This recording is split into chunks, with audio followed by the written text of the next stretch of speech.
আব্বারা তরুণেরা, বাদশাহ নুরউদ্দিন জঙ্গি রাহমাতুল্লাহ আলাইহি হুজুর আমার এত বড় নবী পাকের আশিক ছিলেন, হুজুর আমার এত বড় নবী পাকের প্রেমিক ছিলেন। এই যুবকেরা প্রতি রাত্রির বেলায় তিনি এখন ঘুমাতে যেতেন উযু করে আল্লাহ নবীর শানে 1000 বার করে দুরূদ শরীফ পড়ে ঘুমাতেন। এই যুবকেরা বারা তরুণেরা আমরা রাতের বেলায় যখন ঘুমাতে যাই 1000 তো দূরের কথা, একবার নবীর শানে দরুদ পড়ি কিনা সন্দেহ আছে। কেননা প্রতিদিন আপনি সকাল বেলায় উঠবেন, যখন আপনি পবিত্র থাকবেন এই আমলটা করবেন। কেননা আমরা হলাম নবী পাকের উম্মত, নবীকে সালাম পাঠাবেন, আসসালাতু আসসালামু আলাইকা ইয়া রাসূলুল্লাহ, আসসালাতু আসসালামু আলাইকা ইয়া হাবিবাল্লাহ। আর আপনি প্রতিদিন 100 বার করে আল্লাহ নবীর শানে দরুদ শরীফ পড়বেন। কেননা আল্লাহ পাক পৃথিবীর জমিনে এক প্রকার ফেরেশতা পাঠিয়ে দেন, এ ফেরেশতারা যাও যাও চলে যাও পৃথিবীর জমিনে কোন কোন আমার নবী পাকের উম্মত উম্মতানি আমার হাবিবের শানে দরুদ শরীফ পড়ছে তাদের নামটা লিখে নাও, তাদের গ্রামের নামটা লিখে নাও, তাদের পিতার নামটা লিখে নাও। এই যুবকেরা যেমন আজকে এই জায়গায় মাহফিল হচ্ছে, এখানে আল্লাহ পাকের ফেরেশতা চলে আসে।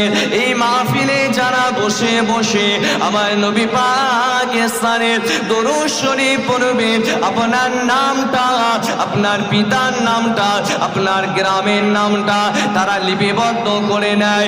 আর যখন মাহফিলটা শেষ হয়ে যায় আল্লাহ নবীর দরবারে চলে যায়, আসসালাতু আসসালামু আলাইকা ইয়া রাসূলুল্লাহ, আসসালাতু আসসালামু আলাইকা ইয়া হাবিবাল্লাহ।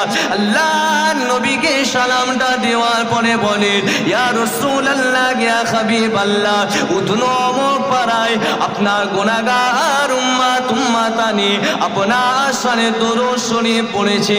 যদি মাহফিল নাও হয়, জলসা যদি নাও হয়, এমনি আপনি বাড়িতে বসে বসে আমার নবীর শানে দরুদ শরীফ পড়বেন। মদিনা ওয়ালার দরবারে, মুস্তাফায়ে জানে রহমতের দরবারে আল্লাহ পাকের ফেরেশতারা যে দরুদের তোহফাটা পৌঁছে দেবে। আজ যদি আপনার দরুদের রিপোর্টটা আমার নবী পাকের কাছে যে যদি পৌঁছে যায়, আল্লাহ নবী হাদিস শরীফের মধ্যে সোনার জবানে জানিয়েছেন, ইন্না আওলান নাস বিআকতারহুম আলাইয়া সালাওয়াত, যে যত বেশি আমার শানে দরুদ পড়ে সে তত বেশি আমার নিকটে হয়ে যায়। কাল কিয়ামতের ময়দানে মহাশরে আপনার গুনার পাল্লাটা যদি ভারী হয়ে যায়, আপনার এই দরুদ শরীফের কাগজের টুকরাটা যেটা ফেরেশতারা লিখে রেখেছিল এটা এক পাল্লায় দিয়ে দেবেন, আর অপর পাল্লায় গুনাহ থাকবে। গুনার পাল্লাটা আল্লাহ পাক হালকা করে দিয়ে দরুদের পাল্লাটা আল্লাহ পাক ভারী করে দিয়ে আমার দয়ার নবীর শাফাআতটা নসিব করিয়ে আল্লাহ পাক চিরতরের মতো দয়া জান্নাত নসিব করে দেবে। আরো জোরে বলে সুবহানাল্লাহ, নারে তাকবীর। बादशाह 1000 बार बादशाह होकर भी दरूद पढ़ते थे, और हम लोग गरीब होकर भी रात में 1 मर्तबा मेरा हबीब के ऊपर दरूद पढ़ते हैं। একটা বাদশাহ দেশের প্রাইম মিনিস্টার, তার কত হেডেক থাকে, কত প্রোগ্রামে অ্যাটেন্ড করতে হয়, তাকে কত জায়গায় যেতে হয়, এই হেডেক থাকে না থাকে না? একটা ছোট্ট নেতা হলে তার কত হেডেক বলেন তো। আর সে ছিল কি দেশের বাদশাহ। তে বাদশাহ হওয়ার পরে সমস্ত তার ব্যস্ততাকে উপেক্ষা করে নবীকে ভুলেছেন? একটু জবাব দেন না, হ্যাঁ হু দেন। নবীকে ভুলেছেন? আচ্ছা, একটু মহাব্বতে দুরূদ শরীফ পড়েন, আল্লাহুম্মা।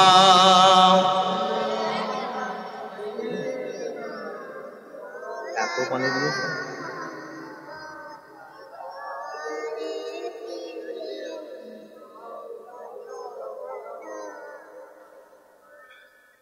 তো, যা বড় গ্লাস এনেছে পানি দিয়ে নিঃশ্বাস ফেলতে 10 মিনিট টাইম লাগবে। যাই হোক, ওয়াজ ভালো করে বুঝুন, একটা ঘটনা বললাম। এবার এর ব্যাখ্যাটা কি, যে সে বাদশাহ হওয়ার পরেও নবীকে ভুললেন না। আর আমরা আল্লাহ দুটো পয়সা দিলে একটা দামি মোবাইল ফোন কিনে রাত 1টা 2টো 3টে পর্যন্ত ফোন ঘেটেই যাচ্ছে, ফজরের নামাজে আসে না এমন যুবক ছেলে আছে না নাই? শুধু যুবক, যুবতী মহিলা সব বসে আছে, এরা হয়তো রেগে যেতে পারে। যুবতী মহিলা 15 বছর 16 বছর 17 বছর বয়স, তারা ফোনে ঘাঁটলে তো হয়, যদি ফোনটা হয়তো ঘাঁটছে সেটা তবুও মেনে নেওয়া যাবে। অবৈধ সম্পর্ক করছে, অবৈধ সম্পর্ক, প্রেম করছে, এবং করে তার আব্বা মাকে কাঁদাচ্ছে। একটা মা আসে তো বলে 6-এ পড়ছে 7-এ পড়ছে, এমনও মেয়ের রিপোর্ট আসছে কাঁদছে, বলছে ফোনটা যদি তাকে না দিয়ে হয় বলছে গলায় দড়ি দেবে, না হয় জ্বলন্ত বিষ খেয়ে নেবে। বাচ্চা মেয়ে, সেও বলছে গলায় দড়ি দিয়ে দেবে। কতটা ভয়ঙ্কর। আর যারা একটু বড় হয়ে গেছে তারা বুদ্ধিকে খাটিয়েছে, মা স্যার হোয়াটসঅ্যাপে পড়া দিয়েছে, এরপরে মা বাপ কি আর বলবে। দেখুন, সরকার হয়তো একটা ফোন দিতে পারে, সেটা তার ভোট ব্যাংকের জন্য সে কৌশল অবলম্বন করতেই পারে, কেন তাকে ক্ষমতায় থাকতে হবে। সে লক্ষ্মীর ভাণ্ডারও দেবে, ফোনও দেবে, কিন্তু সরকার যে আপনাকে ফোন দিল, এর গাইডলাইনটা প্রত্যেকটা আব্বা মায়ের গাইডলাইন দেওয়া দরকার আছে না নাই? রাত্রেবেলায় ঘুমানোর সময় না ফোন ঘাটার সময় বলে? রাতটা আল্লাহ পাক কিসের জন্য করেছে? তুমি ঘুমাও, আখেরি রাত্রে আল্লাহর দরবারে ইবাদত করো, এই জন্যই তো দিয়েছে। তো সেই রাত্রেবেলায় আপনার বিশ্বাস হয় কি জানি না, আপনার গ্রামে যে কুকুরগুলো ঘুরে ওরও মনে হয় বিশ্বাস হবে না, ইবলিস শয়তানও বিশ্বাস হবে না যে রাত্রের বেলায় ও পড়বে না, ফোন ঘাটবে। ইবলিস শয়তানও এটা বিশ্বাস করবে না যে ও পড়বে।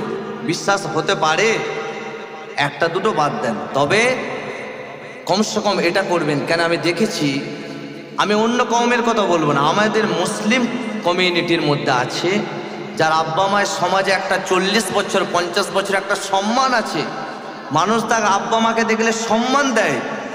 ওই মহিলাটা অবৈধ সম্পর্ক করে ঘর ছেড়ে পালিয়ে বিয়ে করে তার আব্বা মায়ের মুখে চুনকালি দিয়ে দেয়, আছে না নাই? যদি বল, একটা মেয়ে যদি পালিয়ে যায়, তার আব্বার মনে হবে সকালে বাজারে যেতে ইচ্ছা লাগবে?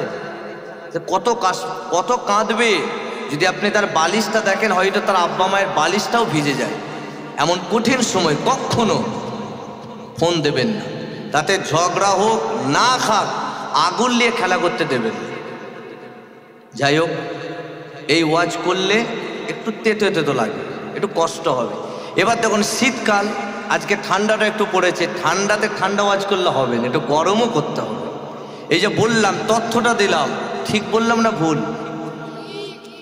10% বাদ দেন, 90% এরকম আমরা গুনার মধ্যে জড়িয়ে গেছি। এখান থেকে নিজে থেকে বেরিয়ে আসতে হবে। এই বাচ্চাগুলো এদিকেও এদের মায়েরা ভাত খাওয়াচ্ছে ফোন দেখি, এদের হাতেও ফোন দিচ্ছে, এরাও গেম খেলছে, আছে না নাই? বল, খবরদার এই ফোন এদের হাতে দিয়া কমিয়ে দেবেন। এই গুনাহ থেকে এদিকে যেন আল্লাহ হেফাজত করে, তার আব্বা মাকেও যেন হেফাজত করে। জোরে বলেন আল্লাহুম্মা আমিন। আলোচনায় ফিরে আসে, যে কথা বলছিলাম, তাহলে বাদশাহ নুরউদ্দিন জঙ্গি রহমাতুল্লাহ আলাই প্রতি রাতে রাতে 1000 বার করে দরুদ শরীফ পড়ে। একটা রাত্রির বেলায় তিনি 700 বার দরুদ শরীফ তিলাওয়াত করে ঘুমিয়ে গেছে। কতবার বাকি তাহলে? 1000 পড়তে 300 বার বাকি। যখনই তিনি 700 বার পরে ঘুমিয়ে গেছেন, ডাইরেক্ট যে মদিনাওয়ালা দরুদ পড়ছিলেন, সেই নবী পাক সাল্লাল্লাহু আলাইহি সাল্লামের সঙ্গে খ্বাবের মাধ্যমে বাদশাহ নুরউদ্দিন জঙ্গি রহমাতুল্লাহ আলাইহির দিদার আল্লাহ পাক নসিব করিয়ে দিলেন। জোরে বলেন সুবহানাল্লাহ। নবী পাক বলছেন, নুরউদ্দিন তুমি আজকে 1000 কেন কমপ্লিট করলে না? ইয়া রাসূলুল্লাহ, ইয়া হাবিবাল্লাহ, আমার চোখটা লেগে গিয়েছিল, এই জন্য আমি 1000 কমপ্লিট করতে পারিনি। নবী বলছেন, তোমার চোখটা দরুদ পড়তে পড়তে লেগে গিয়েছিল বলেই আমি নবী আমার সঙ্গে তোমার স্বপ্নের মাধ্যমে মুলাকাত হয়ে গেল। জোরে বলেন সুবহানাল্লাহ। আপনি আমিও যদি চাই, আমার নবীর কথা এত শুনেছেন, নবীর হাদিস এত মোবাইলে দেখেছেন, নবীর প্রতি এত দরুদ সালাম পাঠিয়েছেন, সেই রসুলুল্লাহর সঙ্গে একবার স্বপ্নেতে নবীকে দেখি, এটা মনের একটা তামান্না, ইচ্ছা থাকা দরকার, আছে না নাই? জোরে বলে। আপনিও পারবে প্রতি রাত্রিতে মোবাইল সরিয়ে দেন, এটা উজু করে ডান দিকে কলারটা ফিরে এইভাবে একটা হাত এই জায়গায় দিয়ে পাটাকে ঠিক পাঁচ করে একটু গুটিয়ে নিয়ে শোবেন, হাতটাও ভালো থাকবে, উজু করবেন, নবীর স্থানে দরুদ পড়তে পড়তে ঘুমাবেন। আল্লাহুম্মা সাল্লি আলা সাইয়্যিদিনা মাওলানা মুহাম্মদ ওয়া আলা আলি সাইয়্যিদিনা মাওলানা মুহাম্মদ। দেখবেন সত্যিকারের নবী পাকের রওজা শরীফের দিকে খেয়াল করে দরুদ পড়তে পড়তে ঘুমাবেন। একদিন না একদিন, একদিন না একদিন, একদিন না একদিন আমার আল্লাহ দেখবেন আমার বান্দাটা আমার হাবিবকে দেখার চাহাত করেছেন। একদিন না একদিন রসুলুল্লাহ দিদারটা আল্লাহ পাক আপনার খ্বাবের মাধ্যমে নবীর দিদার করিয়ে দেবেন। জোরে বলেন সুবহান। করবেন তো? বলেন ইনশাআল্লাহ। একটা বাচ্চা মেয়ে, এই যে দরুদ শরীফটা বলছি, প্রত্যেক দিন 100 বার করে দরুদের ওজিফা করবেন। কতবার বললাম? প্রথমে একটা বলেছিলাম সুবহানাল্লাহি ওয়া বিহামদিহি সুবহানাল্লাহিল আযীম, এটা 100 বার পড়বেন। আর 100 বার নবীর প্রতি দরুদ পড়বেন। 100 বার, একটা তাসবিহ 100 দানা থাকে। এর পাওয়ার কতটা? একটা বাচ্চা মেয়ে, একটা বুজুর্গ মানুষ জঙ্গল দিয়ে সফর করছিলেন, বড় আলেম ছিলেন। তো তিনি সফর করতে করতে করতে করতে আসরের ওয়াক্ত হয়ে গেল, উনি পানি খুঁজছেন যে আমি একটু উজু করবো, পানি খুঁজছেন। তো খুঁজতে খুঁজতে খুঁজতে খুঁজতে সে একটা কুয়া দেখতে পেলেন। যদিও কুয়া আছে, ডোলও নাই, রশ্মিও নাই, তো পানিটা কিভাবে তুলবে? তো সেই বুজুর্গ মানুষটা অনেকক্ষণ ধরে চিন্তা করলেন। করার পরে যখন চিন্তা করছে, একটা বাচ্চা মেয়ে ছুটে চলে এসছে। এসেই বলছে আসসালামু আলাইকুম চাচা। প্রথমেই বলছে আসসালামু আলাইকুম। এই সালাম আর কালাম আমাদের মধ্যে আছে? যে বলেন আছে? সালাম হলো এমন একটা শব্দ, তিরমিজি শরীফের বাব ও সালামের অধ্যায়ে এই হাদিস শরীফগুলো এসেছে। এই যুবকেরা, বারা তরুণেরা, হাদিস শরীফের মধ্যে এসেছে জান্নাতে 4টা দরওয়াজা থাকবে, একটা গেটের উপরে লেখা থাকবে বাবুর রায়্যান। রায়্যান মানে হলো যে রমজান শরীফের মাসে রোজা রাখে, বাবুর রায়্যান নামক গেট দিয়ে জান্নাতে প্রবেশ করানো হবে। আর একটা গেটে লেখা থাকবে বাবুস সালাত, নামাজের গেট। যে নামাজি বান্দা বান্দি হবে তাকে সে বাবুস সালাত নামক গেট দিয়ে জান্নাতে প্রবেশ করানো হবে। আর একটা গেটেতে লেখা থাকবে বাবুস যাকাত। এমন করে প্রতিটা গেটে গেটে এক একটা শব্দ লেখা থাকবে। একটা গেটের উপরে লেখা থাকবে বাবুস সালাম, মানে হলো সালামের গেট। যে সালামের আদান প্রদান বেশি বেশি করে করবে। আল্লাহ নবী জানিয়েছেন, কোন মুসলমান যদি আর একটা মুসলমানকে সালাম দিয়ে দুটো হাতে সে মুসাফা করে, তার জীবনে ছোট ছোট অর্থাৎ সাগীরা গুনাহগুলোকে আল্লাহ পাক মাফ করে দেবে। এই যুবকেরা, আর একটা হাদিস শরীফের মধ্যে এসেছে, আপনি বাড়ির মধ্যে গেলেন, বাড়ির মধ্যে যাওয়ার পরে আপনার স্ত্রীকে বাড়িতে ঢোকার আগে সালাম দিলেন আসসালামু আলাইকুম। ওই স্ত্রীটা সালামের উত্তরটা দিয়ে তাবাসসুম তাবাসসুম যদি মুচকে মুচকে হাসে, দুজনের মধ্যে হাসি যদি আদান প্রদান হয়, আল্লাহ নবী জানিয়েছেন জীবনে ছোট ছোট গুনাহ স্বামী এবং স্ত্রী ওই সালাম আর হাসির আদান প্রদানের বিনিময়ে আল্লাহ পাক সাগীরা ছোট ছোট গুনাহগুলোকে মাফ করে দেবে। সালাম আছে।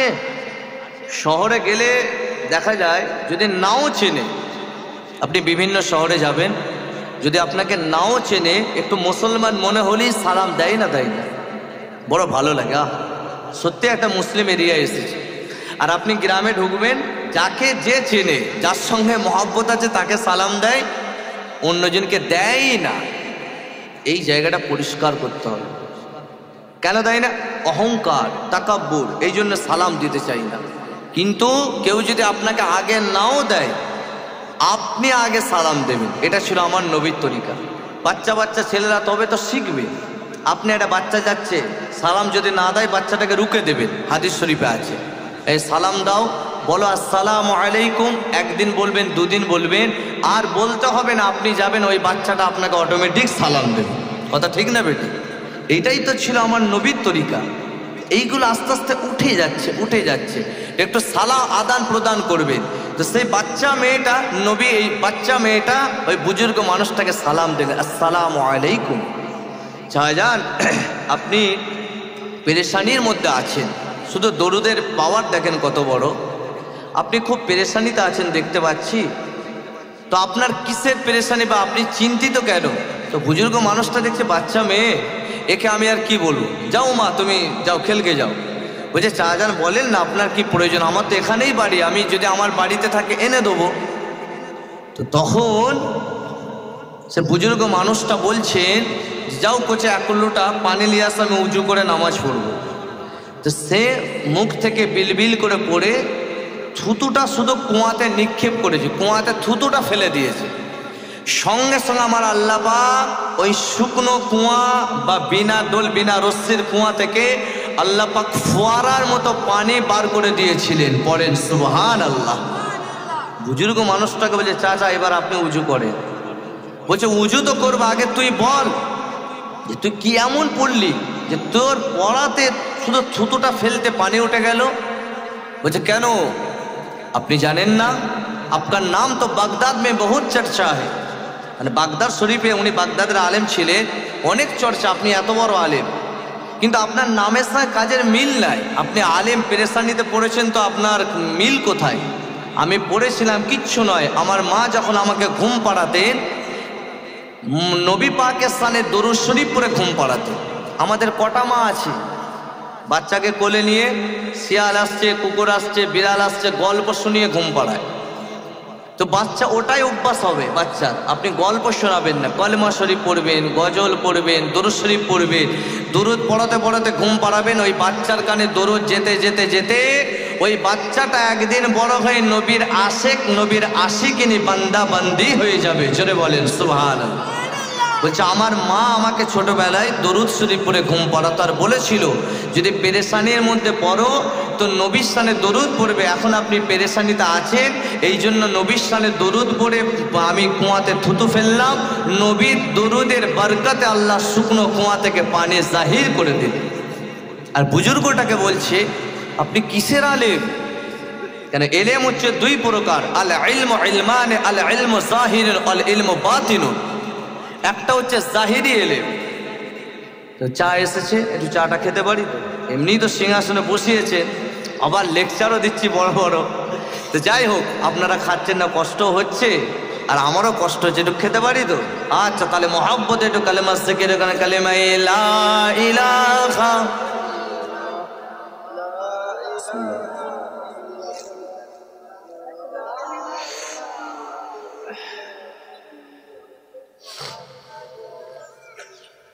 হৃদয়ের রজনী গন্ধা তুমি নীল পরাজিতা,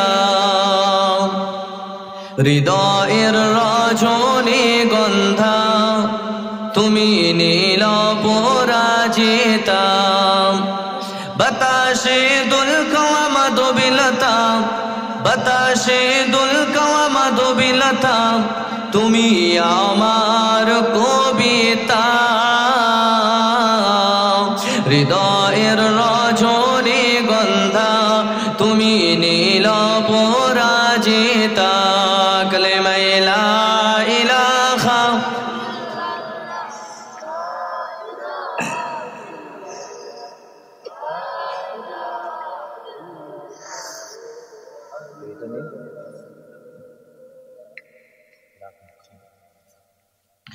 दिलों का गुलाब हो तुम मेरा, चाहत की लागन हो तुम मेरा, दिलों का गुलाब हो तुम मेरा, चाहत की लागन हो तुम मेरा, छोटी सी ख्वाहिश है मुझे, छोटी सी ख्वाहिश है मुझे, आपको पाना है हमें,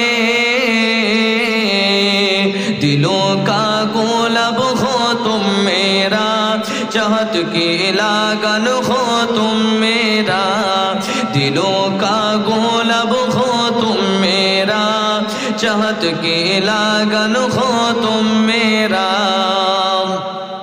आपका जलवा चाँद से भी ज्यादा रोशन है, आपका पसीना फूलों से भी बेहतर खुशबू है, आपका जलवा चाँद से भी ज्यादा रोशन है, आपका पसीना फूलों से भी बेहतर खुशबू है।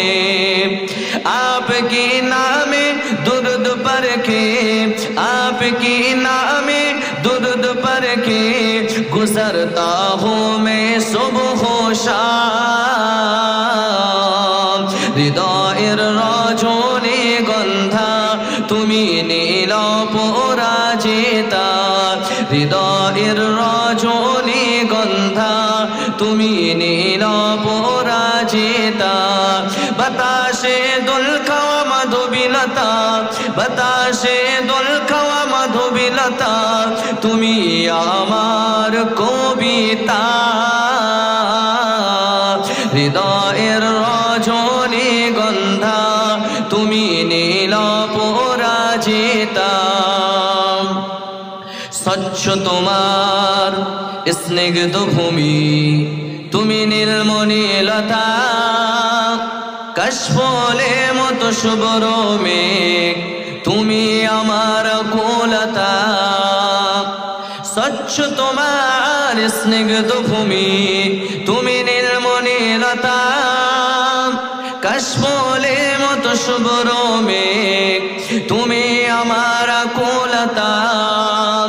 তোমার নামের দুরুদ জপে, তোমার নামের দুরুদ জপে কাটে আমার সকাল সন্ধ্যা।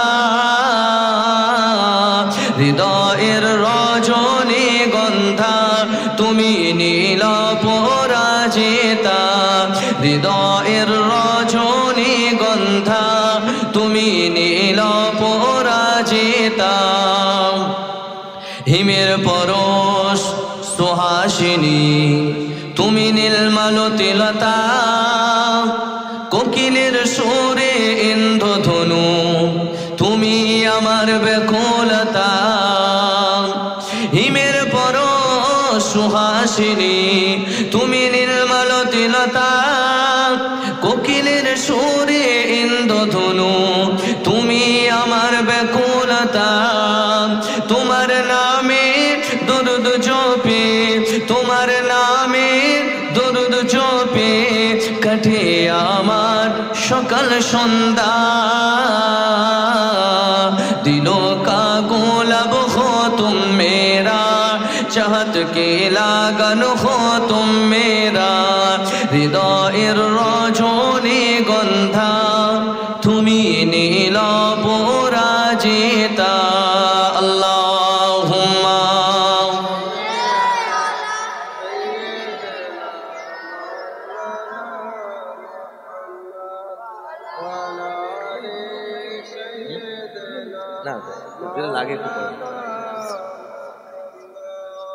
আলোচনা করতে করতে অনেকটা এগিয়ে চলে আসলাম। কোনখানটায় করছিলাম? হুজুর আবার কেন ধরছেন, এদিক ওদিক বলছেন তো শুনছি। তো যাই হোক, ওই বাদশাহ নুরুদ্দিন জঙ্গি ইনশাল্লাহ ওটা হয়েই খুব তাড়াতাড়ি শেষ হয়ে যাবে, অসুবিধা হচ্ছে না তো? দেখুন আমি কষ্ট দিয়ে ওয়াজ করতে ভালোবাসি, ওয়াজ তো মাশাআল্লাহ অনেক শুনছে, তো যখন একটা ধরেছি কমপ্লিটটা করেই দিই। যাই হোক, আলোচনা করছিলাম এই যে দরুদের ম্যাগনেট, যে বাচ্চা মেয়েটা শুধু দরুদ শরীফ পড়ে থুতে ফেলে দিল, আল্লাহ দেখেন কত বড় তার পাওয়ার দিয়েছে। তা আমরাও ইনশাল্লাহ নবীর শানে 100 বার করে ডেলি 24 ঘন্টার ভিতরে একটা ওজিফা 100 বার নবীর শানে দরুদ পড়া যাবে না যাবে? বলেন ইনশাআল্লাহ পড়ব, জোরে বলেন ইনশাআল্লাহ। 24 ঘন্টার ভিতরে খাই না 15-20 মিনিট লাগে, ঘুমাই 7-8 ঘন্টা, 6 ঘন্টা ঘুমাই, তারপরে 24 ঘন্টার ভিতরে ফোনে কথা বলি, 24 ঘন্টার ভিতরে খাওয়া দাওয়া করি, কিন্তু এমন একটা দিন অপেক্ষা করছে আপনার খাওয়ার প্লেটটা রয়ে যাবে, আপনার আরামের বিছানাটা রয়ে যাবে, আপনার ব্যবহৃত মোবাইল ফোনটা রয়ে যাবে, আপনার গোসলখানাটা রয়ে যাবে। আমি আপনি কুল্লু নাফসিন যায়কাতুল মাউত, কি হবে? চলে যেতে হবে। তখন একা হয়ে যাব বড়। আপনি যার সঙ্গে খেলতেন, যার সঙ্গে ঘুরতেন, কত আপনার বন্ধু, আড্ডা দেওয়ার জায়গা, কেউ পাশে আসবে না, কবরে শুইয়ে দিয়ে চলে আসবে, তখন বড় একা হয়ে যাবে। কিন্তু নবী বলছেন তুমি যদি আমলটা করে যাও একা হতে হবে না। আল্লাহ পাক তোমার আমলের ওসিলায় কবরটাকে নূরুন আলা নূর, জান্নাতি নূর দিয়ে আল্লাহ আলো করে রেখে দেবেন। জোরে বলেন সুবহান। তো সে বাদশাহ নুরুদ্দিন জঙ্গি রহমাতুল্লাহ আলাইহি, হুজুর আমার স্বপ্নেতে নবী বললেন, প্রথমেই স্বপ্নে দেখালেন, বাদশাহ আর ঘুমিয়ে থেকো না, মদিনা শরীফে দুজন এসেছে, আমি নবী আমাকে বড় ডিস্টার্ব করতে লেগেছে, তারা মনে হয় আমি নবী আমাকে নিয়ে যেতে চাইছে। মানে নবী পাকের লাশ মোবারক চুরি করার জন্য ইহুদিরা পাঠিয়েছিল, কিরকম রূপটা ধারণ করিয়েছিল যে তোরা দাড়ি রাখতে হবে, কোরআন শরীফ পড়াও শিখিয়েছিল, কোরআন শরীফ পড়াও জানতো, কোরআন শরীফ পড়বে, যে গরিবের পাশে দাঁড়াবে, মানুষ থেকে ভালো কথা বলবে। এইটা যদি কেউ করে, একজন কোরআন শরীফ পড়ছে, দাড়ি রেখেছে, গরিবের পাশে আছে, মুখের ভাষা মিষ্টি, তাকে মানুষ কিভাবে নেবে? এ হচ্ছে সব থেকে ভালো, তাই তো নাকি? ভালোভাবে নেবে। তাই কারোর ভালো দেখে বিশাল কিছু বলছেন, আগে ভালো করে যাচিয়ে দেখবেন নবীর আশেক কিনা, তবে তার কথা নেবে। কারণ নবী 1500 বছর আগে এক শ্রেণীর আলেমের ব্যাপারেও ভবিষ্যৎবাণী করেছে যে আখেরি জামানায় কিছু আলেম বার হবে, চেহারায় দাড়ি থাকবে, দেখতে সুন্দর হবে, কোরআন সামনে খুলে কিতাব পড়ে পড়ে তার তাফসির করবে। যদি একজন আলেম টেবিলে কিতাব রেখে তাফসির করে, আপনি সাধারণ মানুষ তার দিকে আকৃষ্ট হবেন না? হবেন। নবী বলছে ওই আলেমটাই তোমার ঈমানও লুটবে। আমি নবী সবচেয়ে ভালো কথা বলবো, কিন্তু আমার থেকে দূরে সরা। তো ইহুদিদের এজেন্টটাই হলো এটা, যে তুমি যাও মানুষকে ভালো বোঝাও, ভালো করে থাকো, মানুষের পাশে টাকা বিলাও, মানুষকে ভালো করে দেখো, কিন্তু তাদের ইমানটা কি? আমাদের ইমান কি? নবী। নবী থেকে দূরে সরিয়ে দাও, যখনই দূরে সরিয়ে দেবে সব বেকার। তো সেই নবী পাক বলছেন, বাদশাহ নুরুদ্দিন, দুজন মানুষ এসে আমাকে ডিস্টার্ব করছে। তো বাদশাহ নুরুদ্দিন যোগী ঘুম থেকে উঠে পায়চারি করছেন আর ভাবছেন, নবীকে যে স্বপ্নে দেখে সেটা তো মিথ্যা হতে পারে না, তা আমি যা দেখেছি সত্য। এটা ভেবে তাহাজ্জুদের নামাজ পড়ে আবার ঘুমিয়ে গেলেন, শুয়ে পড়লেন, চোখটা লেগে গেল। যখনই চোখটা লেগে গেল, আবার নবী পাক দ্বিতীয়বার স্বপ্ন দেখাচ্ছে। কি বাদশাহ, চোখ মুজলেই নবীর দিদার পাচ্ছে। বলছে, বাদশাহ নুরুদ্দিন জঙ্গি, আবার শুয়ে পড়লে, আবার মনে হয় তোমার চোখটা লেগে গেল, আমাকে বড় ডিস্টার্ব করছে। মানে তারা কি করতো জানেন? তারা একটা ঘর নিয়েছিল, ওই ঘর দিয়ে একটা সুড়ঙ্গ করেছিল, করে সুড়ঙ্গ খুঁড়তে খুঁড়তে তাদের মিশন ছিল নবীর লাশ মোবারকটাকে সরিয়ে দেওয়া। কেন?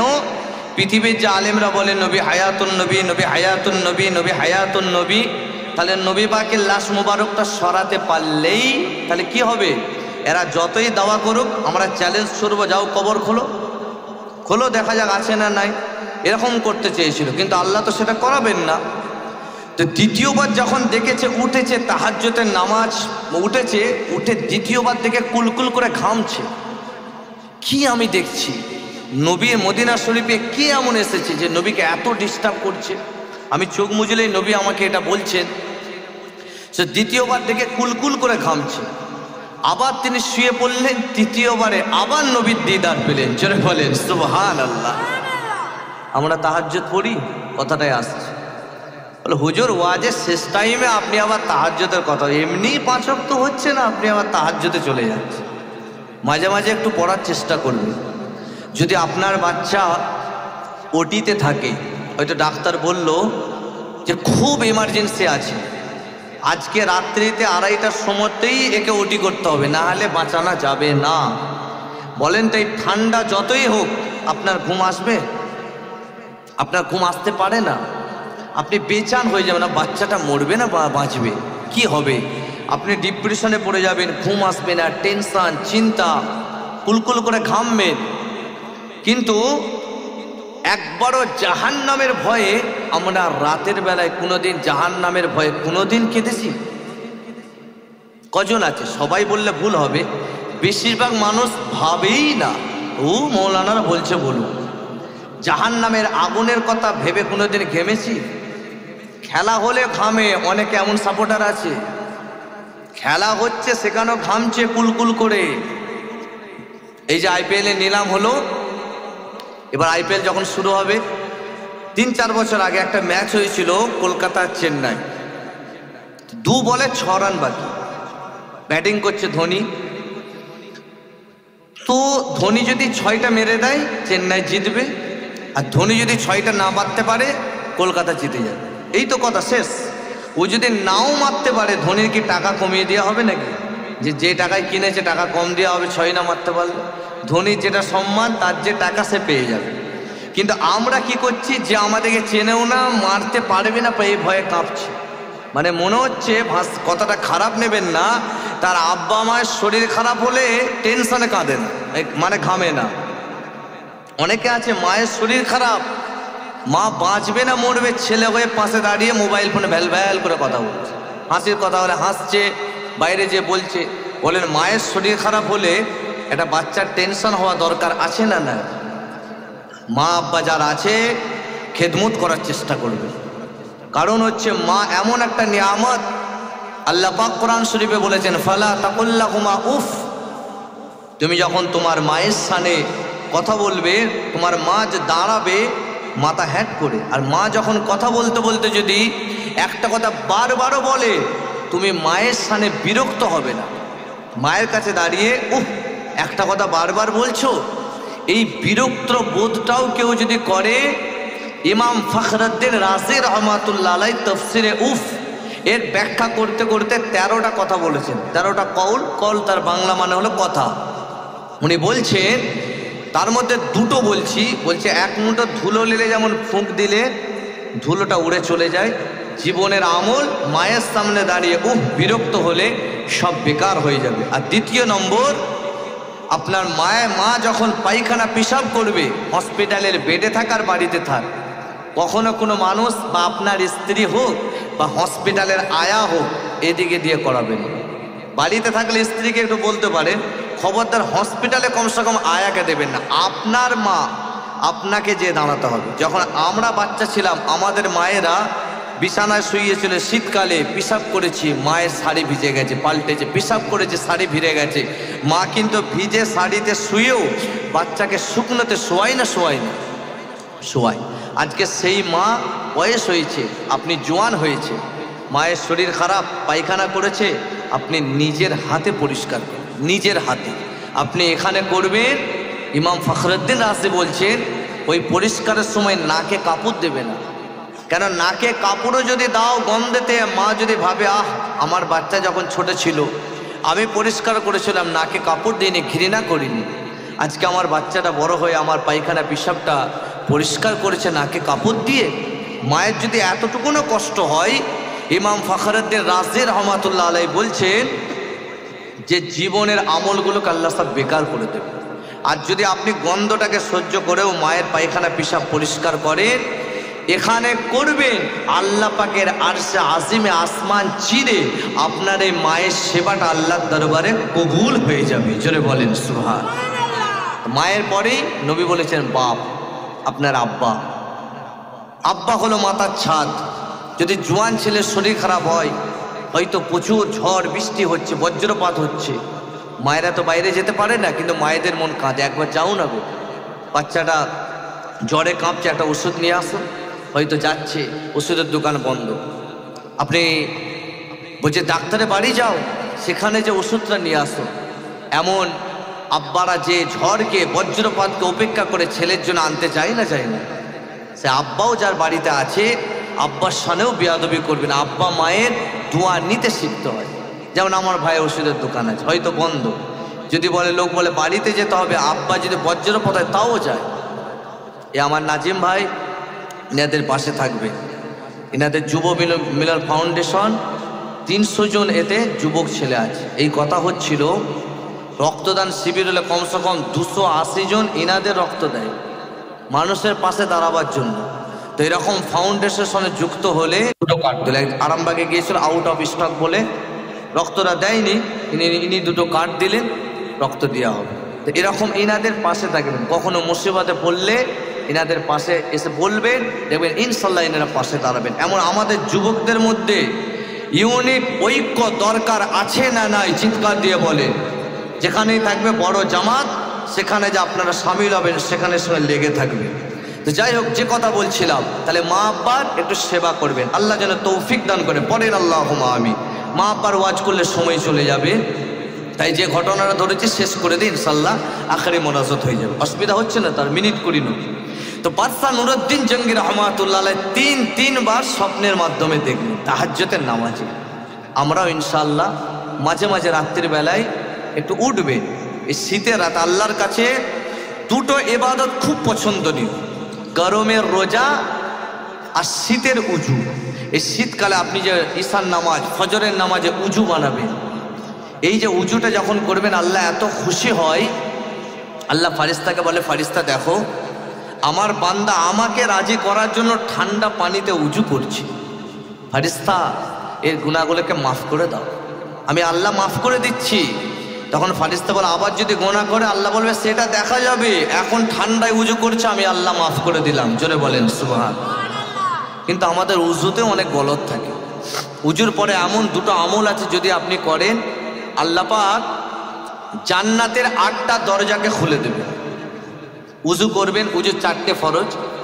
মুখমণ্ডল ভালো করে ধৌত করা, মাথার চুলার গোড়া থেকে নিয়ে এই দাড়ের নিচে, এটা লম্বা, দুটো কানের লত্তি পর্যন্ত 3বার ধৌত করা। দ্বিতীয় নম্বর ফরজ হচ্ছে দুটো হাতের কোনায় পর্যন্ত ধৌত করা। এটা কোরআন শরীফে আছে, ইয়া আইয়ুহাল্লাযীনা আমানু ইযা কুনতুম ইলাস সালাতি ফাগসিলু ওয়ুজুহাকুম ওয়া আইদিয়াকুম ইলাল মারাফিক ওয়ামসাহু বিরুউসিকুম ওয়া আরজুলাকুম ইলাল কাবাইন। তো অনেকে কি করে, এখন ট্যাপ সিস্টেম, ট্যাপ চালিয়ে দিয়ে এখান থেকে পানি দেয়, এই জায়গা থেকে পানিটা দেয়।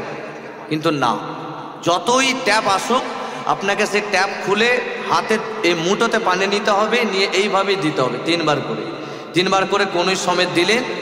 এবার মাথা মাসাহা করা, আমরা মাসলাক ইমামে আজম আবু হানিফা হুজুরের মাসলাকে চলি, 4 ভাগের 1 ভাগ। আপনি এইভাবে দিলেন, শাহাদত আঙুল বুড়া আঙুলটা বাদ দিয়ে রাখবেন, 3টা আঙুল মিলাবেন, একদম মাথার এই মানে পেশানি চুলের গোড়া থেকে নিয়ে টিকি পর্যন্ত যাবে। 2টো আঙুল বাকি কানের ভিতরে ঢোকাবেন, বুড়া আঙুল দুটো বাইরে দিয়ে বার করবেন। তারপরে এই দুটো হাতের উল্টো পিঠ আপনি দিলেন। চুমু খাওয়াটা মুস্তাহাব, না খেলে কোনো গুনাহ নেই। তারপরে পায়ের গোড়ালি পর্যন্ত 3বার করে ধুলেন, বাকি নাকে পানি দেওয়া, কবজি পর্যন্ত ধোয়া, হাতে খিলাল করা, কুল্লি করা, এগুলো হচ্ছে সুন্নত। তারপরে উজু করে দুটো দোয়া, আশহাদু আল্লা ইলাহা ইল্লাল্লাহু ওয়া আশহাদু আন্না মুহাম্মাদান আবদুহু ওয়া রাসূলুহু। তারপরে একটা দোয়া, ওটা পড়লে 8টা জান্নাতের দরজা আল্লাহ খুলে দেবেন। কি পড়বেন? আল্লাহুম্মা জাআলনি মিনাত তাওয়াবিনা ওয়া জাআলনি মিনাল মুতাতাহহিরিন। বলেন ইনশাআল্লাহ পড়ব। এত আসতে কেন? বিরিয়ানি হয়ে গেছে তো? আমিও বুঝতে পারছি একদম রেডি হয়েই গেছে, তাড়াতাড়ি ছেড়ে দেবো। তো মাঝে মাঝে রাত্রিবেলায় উঠবেন, উঠে নিজের এমনও গুনাহ যেটা আল্লাহ জানে, কেউ জানে না। আমাদের এমন গোপনীয় গুনাহ আছে যেটা মানুষ জানলে ঘৃণা করবে, কিন্তু আমরা করে বসে আছি। এমন গোপনীয় গুনাহ করি না? কিন্তু মানুষ জানে না, একজন জানে, তিনি কে? আল্লাহ জানে। শীতকালে গরমকালে উঠলেন, মুসল্লাটা বিছালেন, বিছিয়ে দিয়ে যদি আপনি তাহাজ্জুদের নামাজ পড়ে 2 ফোঁটা মূল্যবান চোখের অশ্রু শুধু ফেলে দেবে।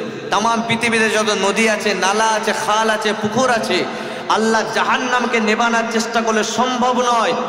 কিন্তু যখন শীতের সময় অফিসে তালা লাগানো, স্কুলে তালা লাগানো, সবাই যখন কম্বল মুড়ি দিয়ে ঘরের দরজা বন্ধ করে ঘুমিয়ে যায়, তখন গভীর রাত্রির রজনীতে কার রহমতের দরজা খোলা থাকে? চিৎকার দিয়ে বলে আল্লাহর রহমতের দরজা। মিশকাত শরীফ হাদিস শরীফের মধ্যে আছে, লিকুল্লি জামবিন কাতরাতিন মিসলা উহুদিন, কেউ যদি তাহাজ্জুদের মুসাল্লায় 2 ফোঁটা চোখের পানি ফেলে দেয়, 1 উহুদ পাহাড় পরিমাণ আল্লাহ তাকে সওয়াব দান করবে। এবং হাসরের ময়দানে 2 ফোঁটা চোখের মূল্যবান অশ্রুর বিনিময়ে আল্লাহ জাহান্নামটা হারাম করে দিয়ে দয়ার জান্নাতটা আমার আল্লাহ হালাল করে দেবে। জোরে বলেন সুবহানাল্লাহ। বাদশা নুরউদ্দিন জঙ্গি রহমাতুল্লাহ আলাই তাহাজ্জুদের নামাজ পড়ে একটুখানি ফজর বাকি, হুজুর আমার ঘুমিয়ে পড়লেন। ঘুমিয়ে পড়ার পরে এখন ফজরের আযান দিয়ে দিল, আসসালাতু খায়রুম মিনান নাওম। হুজুর আমার রাতের রজনীতে ফজরের আযানটা শুনে ঘুমটা ভেঙে গেল। এই যুবকেরা বারা তরুণেরা যখনই ঘুমটা ভেঙে গেল, হুজুর আমার উঠে উযু বানিয়ে নিলেন। উযু করার পরে মসজিদে চলে গেলেন। দেশে বাদশা যখন জামে মসজিদে চলে গেলেন, মসজিদের মিম্বার শরীফে দাঁড়িয়ে গেলেন। দেশের বাদশা হয়ে গেল ইমাম, আর দেশে জনসাধারণ হয়ে গেল বাদশার পিছনে মুক্তাদি। আল্লাহ পাক কোরআনে জানিয়েছেন, আকিমিস সালাতা লিদুলুকিশ শামসি ইলা গাসাকিল লাইলি ওয়া কুরআনাল ফাজর ইন্না কুরআনাল ফাজরি কানা মাশহুদা। হুজুর আমার ফজরের নামাজ পড়িয়ে দিলেন। নামাজ পড়ানোর পরে বাদশা যে প্রধান বিচারপতি ছিল, যার নাম হলো হাফেজ জালালউদ্দিন রহমাতুল্লাহ আলাইহি, ওনার কাছে রাত্রির ব্যাপারটা খুলে বললেন, আজকে রাত্রির বেলাতে আমি তিনবার আল্লাহ নবীর দিদার পেয়েছি। এই কথাটা বলা পরে তখন বাদশা নুরউদ্দিন জঙ্গি বললেন, নবী পাক সাল্লাল্লাহু আলাইহি সাল্লাম কি দিদার দিলেন? তখন বাদশা নুরউদ্দিন জঙ্গি যখন বললেন, হাফেজ জালালউদ্দিন বললেন, কি নবী তোমাকে স্বপ্নতে বললেন? তখন তিনি অঝর নয়নে কেঁদে কেঁদে বললেন, আজকে রাতের বেলায় স্বপ্নটা ভালো নয়, কেননা নবী আমার 3 বার স্বপ্নে দিদার দিয়ে বললেন, আমাকে বললেন 2 জন মানুষ এসেছে মদিনা শরীফে, তারা আছে, তারা দিনের বেলায় রোজা রাখে, রাতের বেলায় তারা ইবাদত করে, তাদের চেহারায় দাঁড়িয়ে আছে, তাদের চোখগুলো হলো এমন, তারা পরনে জুব্বা পরে। সেই 2 জন মানুষ নবী পাককে বড় ডিস্টার্ব করছে, নবী পাককে বেচैन করে দিচ্ছে। ওই সময়তে হাফেজ জালালউদ্দিন রহমাতুল্লাহ আলাইহি হুজুর আমার বলতে লাগলেন, এ বাদশা নুরউদ্দিন জঙ্গি, যাও যাও তুমি এখনই মদিনা শরীফে চলে যাও, কেননা আমার নবী পাকের রওজা শরীফটা বিপদগামীর মধ্যে আছে, বড় বিপদের মধ্যে আছে, যাও তুমি চলে যাও। দেশের বাদশা ফজরের নামাজ পড়ে যাচ্ছে, বাদশা হয়ে ফজর পড়ছে, আর আমরা লেপ ছেড়ে ফজর আসছি। তো দেশের বাদশা এ আসেনি বলেই আমাদের কবরস্থান, মসজিদ, ঈদগাহ, মাদ্রাসা নিয়ে নেবে বলে ওয়াকফ বিল কেন্দ্রীয় সরকার বার করছে না, করেনি? এটা আগে থেকেই আমাদের ওয়াকফ সম্পত্তি তারা খেয়েই চলেছে। এখন বিল পার করে খেতে যাচ্ছে, এর জন্য আমরা দায়ী। আমাদের ঘরের মা বোনদের উচিত নামাজের মুসল্লায় বসে দোয়া চাওয়া, কেন তারা তো যেতে পারবে না। আর যেখানে যেখানে ডাক দিচ্ছে, যেখানে যেখানে আলেমরা ডাকছে, ঐক্য হন। আমাদের হাঁড়ি আলাদা হতে পারে, লাঠিটা এক হওয়া দরকার আছে না নাই? জোরে বলে। আর আমরা তাদের উত্তরসূরি, আমরা লড়াইয়ের ময়দানে যেতে গেলে তলোয়ারের দরকার নাই। যদি আমরা শেষ হয়ে যেতাম তো বদরের প্রান্তরেই হয়ে যেতাম। বদরের প্রান্তরে 313টা সাহাবে 17ই রমজান আরবের উত্তপ্ত মরুভূমি বালির উপরে তারা ইসলামের জন্য বিনা তলোয়ারে জিহাদ করে, লড়াই করে, তারা ইসলামের কালেমার পতাকাকে উঁচু করে ইসলামকে বিজয় এনে দিয়েছিল। জোরে বলেন সুবহানাল্লাহ। তাদের উত্তরসূরি আজকে আমরা পৃথিবীতে কোটি কোটি মুসলমান আছে, তার উপরেও আমাদের উপরে এমন আঘাত আসছে।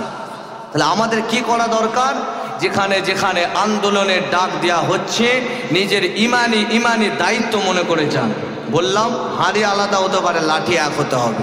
কে কোথায় হাত বেঁধে নামাজ পড়েন, কে দোয়া করেন, কে কি করেন, এখন ওই সময় নয়। এখন যে ডাকছে একতা, ঐক্য, ইউনিট, আমাদের এক হওয়া দরকার আছে না নাই? চিৎকার দিয়ে বলেন। যখন মারবে দেখে মারবে নাকি? এ ওই মাসলাক করে গো, ছেড়ে দাও ছেড়ে দাও, এমনটা নাকি? মুসলমান মার, মুসলিম দেখলেই মারবে। তাহলে আমাদের ঐক্য ইউনিট দরকার আছে। কোথায় আপনি কি করবেন মাসলাক আপনার কাছে, মাসলাক যার যার, ইসলাম সবার, মসজিদ সবার, সবাইকে ঐক্য হয়ে লড়াই করতে হবে। যদি না যান আল্লাহর দরবারে আল্লাহ পাক সব দেখছেন। শুধু নামাজ পড়ে নিলেই হবে না। সাহাবারা কি নামাজ পড়েই শেষ ক্ষান্ত হয়েছিলেন? মাঝে মাঝে লড়াইয়ের ময়দানেও যাওয়া লাগবে। তাই এই পরশু দিনও কলকাতায় ডাক আছে, আপনারা ইনশাল্লাহ ওখানে যে শরীক হওয়ার চেষ্টা করবেন। করবেন তো নাকি? বলেন ইনশাআল্লাহ। যেই ডাকুক সেখানে এক হয়ে আমরা যে আমাদের বক্তব্য রাখবো, প্রোটেস্ট করব ইনশাল্লাহ। প্রোটেস্ট করতে করতে করতে শুধু ওখানে প্রোটেস্ট করলে হবে না, একটু দোয়াও করতে হবে। আমাদের কাছে একটাই অস্ত্র, সেটা হলো দোয়া। ইনশাল্লাহ দোয়া করলে আল্লাহ দেখবেন আমাদেরই জয় দেবে। আল্লাহ যেন দিয়া তৌফিক দান করেন। সকলেই পড়েন আল্লাহুম্মা আমিন। তো যখন হাফেজ জালালউদ্দিন রহমাতুল্লাহ আলাইকে বললেন, বলছে এখনই চলে যান মদিনা শরীফে। কেন? আমার নবী পাকের রওজা শরীফ বড় বিপদগামীর মধ্যে আছে। তো উনি যাচ্ছেন, দুটো রেওয়ায়েত আছে, 17 দিন বা 11 দিন। তো যাই হোক, 16,000 ফোর্স পুলিশ প্রশাসন নিয়ে উনি মদিনা শরীফে রওনা দিলেন। 11 দিন পর যে মদিনা শরীফে ঠেকলেন। তো যখনই মদিনা শরীফে গেছে, মদিনা শরীফে রোটে গেল যে বাগদাদের বাদশাহ এসেছে, বাদশাহ নুরউদ্দিন জঙ্গি। তো ওনাকেই, যেই দিন গেছে শুক্রবার, তো ওনাকেই জুম্মার নামাজটা পড়াতে দেওয়া হোক। আল্লাহ কি সম্মান দিয়েছে। বাদশাহ যাচ্ছে মদিনা মসজিদে নববী শরীফ, যে মেম্বারে স্বয়ং রসুল পাক ইমামতি করেছেন, ওই মেম্বারটাই বাদশাকে ছেড়ে দেওয়া হলো। জোরে বলেন সুবহান। আমরাও জান্নাতের আশা রাখি, আমরাও জান্নাত যাব বলি, কিন্তু প্রত্যেকটা ফরজ নামাজের পরে নবী পাক বলেছে তোমাকে একবার জবান দিয়ে হলেও বলতে হবে যে আমি জান্নাতের আশা রাখছি। প্রত্যেকটা ফরজ সালাতের পরে এই দোয়াটা পড়বেন। যারা বসে আছেন সবাই জান্নাতের আশা রাখেন তো, যে জান্নাতে যাব। আচ্ছা আমাকে বলেন তো, এটা সরকারি জিনিস নিলে, এটা বন্যার তেলকল হোক আর মায়েদের লক্ষ্মীর ভাণ্ডার হোক, সরকারি কিছু রুলস থাকে না? থাকে না? ফর্ম ফিল আপ করতে হয়, তারপরে যেগুলো যে দফতরে যেতে হয়, অনেক দফতরে জমা দিতে হয়, তারপরে তো আপনি সেটা পাবেন না, চাইলে পেয়ে যাবেন। একটা তেলপল্লিতে নাম লিখতে হবে, অনেক কিছু জমা দিতে হয়। তেমন এতদিন ইবাদত করছেন, নামাজ পড়ছেন, রোজা রাখছেন, জলসায় যে বসছেন, জবান দিয়ে বলেছেন যে আল্লাহ আপনার জান্নাতে যাব, জান্নাত দেবেন। অনেকে আছে বলেই না, নামাজ পড়েই যাচ্ছে। আরে যেটা দরকার সেটাও আল্লাহকে বলা দরকার আছে না? না, ওটাও তো নবী পাক শিখিয়েছে। নবী পাক সাল্লাল্লাহু আলাইহি ওয়াসাল্লাম বললেন এই আমলটা করবেন, প্রত্যেকটা ফরজ নামাজের পরে পড়বেন, আল্লাহুম্মা ইন্নী আসআলুকাল জান্নাতা ওয়া আউযু বিকা মিনান নার। আবার বলছে আল্লাহুম্মা ইন্নী আসআলুকাল জান্নাতা ওয়া আউযু বিকা মিনান নার। যদি আরবিটা নাও পারেন, এটা বাংলায় বলবেন, আল্লাহ আপনার দয়া জান্নাতের আশা রাখছি এবং আপনার কঠিন জাহান্নামের আগুন থেকে আমি আশ্রয় চাইছি। এতটুকুন বাংলায় বলা যাবে তো? আর একটা আমল, যদি মালাইকা ফারেস্তা দোয়া চাই, ওর মধ্যে কোনো পার্সেন্টেজ আছে নাকি? 50% হতে পারে, এমনটা নয়। তারা বেগুনা মাসুম, দোয়া চাইলেই কবুল হয়ে যায়। এরকম একটা দুটো নয়, 70,000 নূরের ফারেস্তা দোয়া চাইবে। এটা পড়বেন প্রত্যেকটা ফজরের, ফরজ মানে শুধু ভোরের বেলায় ফজরের নামাজ পড়ে এই দোয়াটা পড়বেন প্রত্যেক দিন। আউযু বিল্লাহিস সামিউল আলিম মিনাশ শাইতানির রাজিম, আউযু বিল্লাহিস সামিউল আলিম মিনাশ শাইতানির রাজিম, আউযু বিল্লাহিস সামিউল আলিম মিনাশ শাইতানির রাজিম 3 বার। এবং সূরা হাশরের শেষ 3 আয়াত, হুয়াল্লাহুল্লাযী লা ইলাহা ইল্লা হুয়ার রহমানুর রহিম, আল মালিকুল কুদ্দুসুস সালামুল মুমিনুল মুহাইমিনুল আজিজুল জব্বারুল মুতাকাব্বির, সুবহানাল্লাহি আম্মা ইউশরিকুন, হুয়াল্লাহুল খালিকুল বারিউল মুসাউবির, লাহুল আসমাউল হুসনা, ইসাব্বিহু লাহু মা ফিস সামাওয়াতি ওয়াল আরদ ওয়া হুয়াল আজিজুল হাকীম।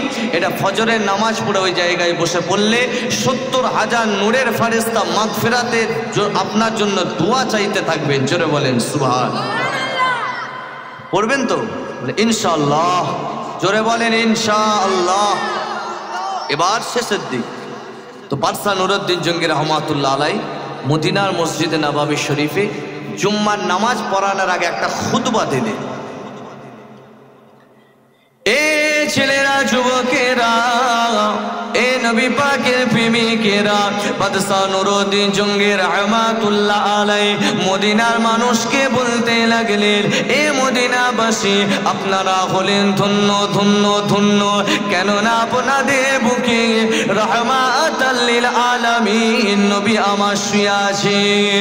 তবে একটা কথা শুনে রেখে দাও, জেনে রেখে দাও, আমি এমনি আসিনি, আমার একটা উদ্দেশ্য আছে। আমি এই মদিনা মসজিদে মেম্বার শরীফে যে বয়ান দিচ্ছি, সবাই মিলে ভালো করে শোনো। উনি একটা বয়ান দিলেন, প্রথমেই বললেন মদিনা শরীফ থেকে যেন কেউ না পালিয়ে বাইরে যায়, এমন করে পুলিশ দিয়ে পুরো মদিনা শরীফটাকে সিল করে দিলেন। আবার বললেন যারা বাইরে আছে তারা যেন মদিনাতে এন্ড করতে পারে, প্রবেশ করতে পারে। তারপরে তিনি বললেন, ও মদিনাবাসীরা, আপনারা শুনে রেখে দাও, জেনে রেখে দাও, আপনারা আমার একবার খাবার দাওয়াত নেবেন। মদিনাবাসীদের যত মানুষ আছে আমি উপস্থিত দাওয়াত দিচ্ছি, আমি নুরউদ্দিন জঙ্গি, আমার কাছে তোমরা একবেলা খাওয়া দাওয়া করবে। এই দাওয়াতটা দেবা পরে তোর জোর শুরু হয়ে গেল, রান্না শুরু হয়ে গেল, একে একে একে একে আসে। যখন একটা প্যান্ডেল বানিয়ে ফেললেন, প্যান্ডেল বানিয়ে নিয়ে বাদশাহ নুরউদ্দিন জঙ্গি চেয়ার নিয়ে বসে আছে, মদিনাবাসী খাচ্ছে বেরোচ্ছে, খাচ্ছে বেরোচ্ছে। এই যুবকেরা, যখন 6 দিন হয়ে গেল বাদশাহ নুরউদ্দিন জঙ্গি কুলকুল করে খামে, চেহারা খানা মিলছে না। নবী যেটা বলেছিলেন তাদের চোখগুলো হবে এমন, তাদের চেহারা সুরতটা হবে এমন, সেই চেহারাটা মিলছে না। যখন 6 দিন হয়ে গেল বাদশাহ নুরউদ্দিন জঙ্গি বলতে লাগলেন, ও মদিনাবাসী, কেউ কি বাকি আছে তোমাদের মধ্যে? তখন কিছু মানুষ বলল, কিছু খোঁড়া মানুষ আছে যারা পায়েতে চলতে পারে না। তখন তিনি সওয়ারি পাঠিয়ে দিলে, যাও যাও সওয়ারি নিয়ে তাদের কারেও তুলে নিয়ে আসো। ওই খোঁড়া মানুষগুলোকে তুলে নিয়ে আসা হলো, তারাও খাওয়া দাওয়া করলেন, চেহারা খানা মিলছে না। বাদশাহ নুরউদ্দিন জঙ্গি বেচান হয়ে গেলেন। তারপরে বলতে লাগলেন, আরো কেউ কি বাকি আছে বলে। ওই সময় একটা আলেম দাঁড়িয়ে বলেছিলেন, 2 জন মানুষ আছে, তারা কারো দাওয়াত খায় না, মদিনা শরীফে তারা থাকে, গরিবদের পাশে দাঁড়ায়, দিনের বেলায় রোজা রাখে, রাতের বেলায় ইবাদত করে, তারা কোরআন শরীফ তেলাওয়াত করে। যখনই তাদের কথা বলল, আল্লাহু আকবার বলে বাদশাহ নুরউদ্দিন জঙ্গি রহমাতুল্লাহ আলাইহি দাঁড়িয়ে গেলেন। 2 জন মানুষ আছে যারা কারো দাওয়াত খায় না, একটা আলেম বললেন। বাদশাহ নুরউদ্দিন জঙ্গি দাঁড়িয়ে গেলেন, এরা কারা? তখন বলছে, চলো তাদের কাছে নিয়ে চলো। তো মদিনার মানুষ বাদশাহ নুরউদ্দিন জঙ্গিরও বিপক্ষে চলে গেল। বলছে, হুজুর, ওদের বিরুদ্ধে যেন কোনো পদক্ষেপ নেবেন না, ওরা কিন্তু বড় আল্লাহর ওলি মানুষ, খুব নেক মানুষ। বাদশাহ নুরউদ্দিন জঙ্গি বলছে, চলো, নিয়ে চলো, দেখবো আমি নেক মানুষটা কেমন। যখন নিয়ে গেল, নিয়ে যাওয়ার পরে বাদশাহ নুরউদ্দিন জঙ্গি দরজায় ঠুকা দিলেন। দেবার পরেই ওই 2 জন মানুষ দরজা খুলে বলছে, আসসালামু আলাইকুম। বাদশাহ নুরউদ্দিন জঙ্গি সালামে জবাব দিলেন না, বলছে আল্লাহু আকবার। মানে তাদের চেহারাটা দেখেই নবী পাক যেটা স্বপ্নে দেখিয়েছিলেন হুবাহু মিলে গেল। বাদশাহ নুরউদ্দিন জঙ্গিকে তারা বলছে, সালামের জবাব দিলেন না? বলছে, লা জবাব, তোমাদের কোনো সালামের জবাব হবে না। তখন তারা থরথর করে কাঁপতে লাগলো। বলছে, এখানে কি ব্যাপার? বলছে, না, এসেছিলাম মদিনা শরীফে, নবীর মহাব্বতে রয়ে গেছি, যেতে আর ভালো লাগে। বলছে, নবীর মহাব্বত? নবীর লাশ মোবারক চুরি করতে এসেছে? তারা বলছে, আমরা নবীর মহাব্বতে রয়ে গেছি। বাদশাহ নুরউদ্দিন জঙ্গি বলছে, জামাই কাদা কেন? 2টা জুব্বা ঝুলানো আছে। বলছে, হুজুর, একটু কাদা লেগে গেছে। বলছে, লেগে গেছে? তখন তারা কিন্তু কাঁপছে, তারা বুঝতে পেরে গেছে। বুঝতে পেরে যায়নি তো? বলছে, ওখানে কি আছে? বলছে, নামাজের মুসল্লা। কি করো? না, আমরা হয়তো নামাজ পড়ি। মুসল্লাটা তোলো তো দেখি। মুসল্লা তুললো, দেখতে একটা তেলাই পাটি, বলছে ওটাও তোলো। যখনই তুললো একটা বড় পাথরের খণ্ড, মানে একটা বড় পাথর, পাথরটা সরাও।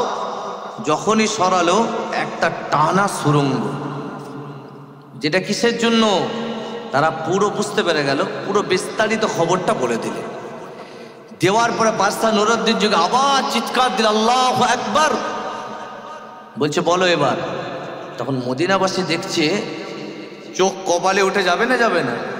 এতদিন আমাদের মদিনায় তাকে সবাই ভালোবাসে, কাণ্ড দেখেছেন। তখন মদিনাবাসী তাদের কাণ্ড দেখে সবাই হতমম্ব হয়ে গেল। তখন বাদশা নুরউদ্দিন জঙ্গি বলছে, কারা আমার বিরুদ্ধে গিয়েছিলে দেখো।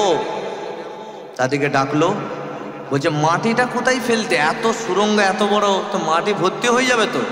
বলছে না, আমরা হলাম পানির মশক, মানে চামড়ার পানির মশক আগে হতো। বলছে আমরা তার ভিতরে মাটিটা নিতাম খুঁড়ে খুঁড়ে, কেন মানুষ যাতে ভাবে আমরা পানি বইছি। আর এই মাটিটা নিয়ে যে আমরা জান্নাতুল বাকিতে ফেলতাম, ওই মাটি নিয়ে যে আমরা ওখানে ফেলতাম, আর এখানে এসে আবার চাপা দিয়ে আমরা ইবাদত করতাম। বলছে তবে হ্যাঁ, এক সপ্তাহ আমরা যে খুঁড়ছি আর পাচ্ছি না, যেন মনে হচ্ছে বজ্রপাত হচ্ছে, মানে কি জোর যেন আওয়াজ হচ্ছে, কেন আর এক সপ্তাহ খুললেই নবীর কাছে পৌঁছে যেত। তো বাদশা নুরউদ্দিন জঙ্গি রহমাতুল্লাহ তাদেরকে নিয়ে আসলো, জনসমক্ষে তাদেরকে জ্বালিয়ে পুড়িয়ে একদম শেষ করে দিল। দেওয়ার পরে ওই জায়গা মাটির ভিতর থেকে সীসা, হাজার হাজার মন সীসা গলিয়ে, এখন যারা হজ পাকে যান দেখবেন যেটা দিয়ে ঘিরা আছে, চতুর্দিক দিয়ে বাউন্ডারি দিয়ে একদম সীসা দিয়ে তারা ঘিরে দিয়েছে, যেন কিয়ামত পর্যন্ত কেউ যদি এরকম কুকর্ম করতে চায় যেন না পারে। যিনি সীসা দিয়ে ঘিরেছিলেন ওটাই ছিল বাদশা নুরউদ্দিন জঙ্গি রহমাতুল্লাহ আলাই। জোরে বলেন সুবহানাল্লাহ। তো বলা উদ্দেশ্য, এই ঘটনাটাকে সামনে রেখে অনেক ওয়াজ করলাম, কিছু কিছু আমলেরও কথা বললাম। আপনারা এই ওয়াজকেও মাথায় রেখে যে আমলগুলোর কথা বললাম ইনশাল্লাহ আমল করার চেষ্টা করবেন। আল্লাহ আমাকে যেটুকুন বলালেন, আপনাদেরকে শোনালেন, উভয়কে আল্লাহ বলার থেকে শোনার থেকে বেশি বেশি আমল করার তৌফিক দান করে সকলেই পড়েন আল্লাহুম্মা আমিন। আসুন যে নবীর সানে এত ওয়াজ শুনলাম, একটু দাঁড়িয়ে দাঁড়িয়ে